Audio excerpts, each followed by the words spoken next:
Hello friends, welcome to my channel. உங்களோட support தான் எனக்கு big motivation. Thanks for being here. நியூவாக பார்க்குறவங்க சப்ஸ்கிரைப் பண்ணுங்கள் ஃப்ரெண்ட்ஸ்.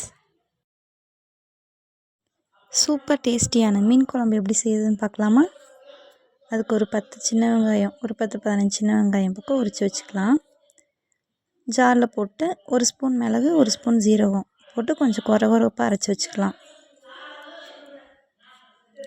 அப்புறம் ஒரு தாச்சி வச்சு அதில் கொஞ்சம் ஆயில் ஊற்றிக்கலாம். ஆயில் நல்லா சூடானதும் அதில் வெந்தயம் 1 ஸ்பூன் போட்டு நல்லா பொரியணும். பொரிஞ்சதும் கடுகு 1 ஸ்பூன் போட்டுக்கலாம். கடுகும் நல்லா பொரியணும். வெந்தயமும் கடுகும் நல்லா பொரிஞ்சதுக்கப்புறமா 2 பெரிய வெங்காயம் பொடி பொடியாக கட் பண்ணி வச்சுருக்கேன், அதுவும் ஆட் பண்ணிக்கலாம். வெங்காயம் நல்லா பொன்னிறமாக வணங்கட்டும். வெங்காயம், தக்காளி, பூண்டு எல்லாம் எந்த அளவுக்கு வணங்குதோ அந்தளவுக்கு டேஸ்ட் கிடைக்கும் குழம்புக்கு.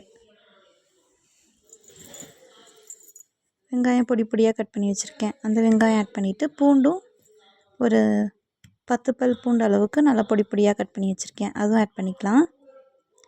இது ரெண்டுமே நல்லா வணங்கட்டும். கருவேப்பிலை, கொத்தமல்லி கொஞ்சம் இதுலேயும் ஆட் பண்ணிக்கலாம், அப்போ நல்லா வாசனையாக இருக்கும்.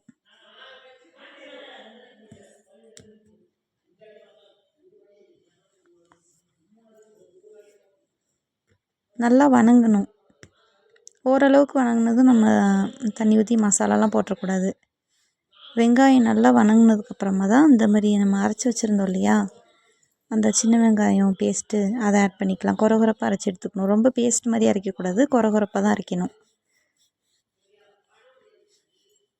அந்த பெரிய வெங்காயம் பூண்டும் நல்லா வணங்கினதுக்கப்புறமா தான் இதை போடணும். போட்டு இதுவும் நல்லா வணங்கினதுக்கப்புறமா கொஞ்சம் உப்பு போட்டோன்னு வைங்களேன், நல்லா சீக்கிரமாக வணங்கிரும். வெங்காயத்தில் கொஞ்சம் கல்லுப்போ சால்ட்டோ அந்த தூளுப்போ கொஞ்சம் ஆட் பண்ணிக்கிட்டோன்னா சீக்கிரமாக வணங்கிரும். தக்காளி நான் ஒரு 3 தக்காளி நீட்டை வாக்கில் கட் பண்ணி வச்சுருக்கேன், அதுவும் ஆட் பண்ணிக்கலாம். நீங்கள் பேஸ்ட்டாக கூட குழம்பு கொஞ்சம் திக்காக வேணும்னா கொஞ்சம் பேஸ்ட்டாக கூட தக்காளி அரைச்சி போட்டுக்கலாம், அப்போ நல்லா திக்னஸ் கிடைக்கும் குழம்பு.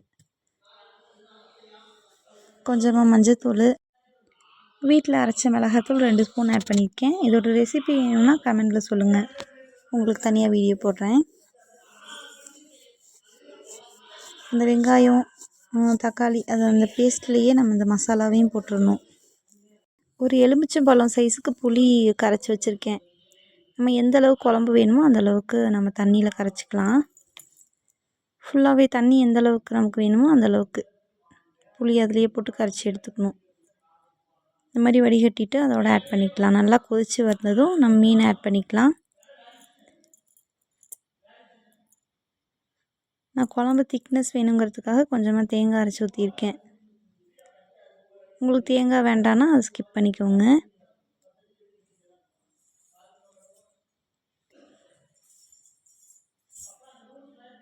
மீன் ஒரு 5 நிமிஷம் பக்கம் கொதிச்சா போதும், ரொம்ப நேரம் கொதிக்க விடக்கூடாது, அப்புறம் மீன் கரைஞ்சிரும்.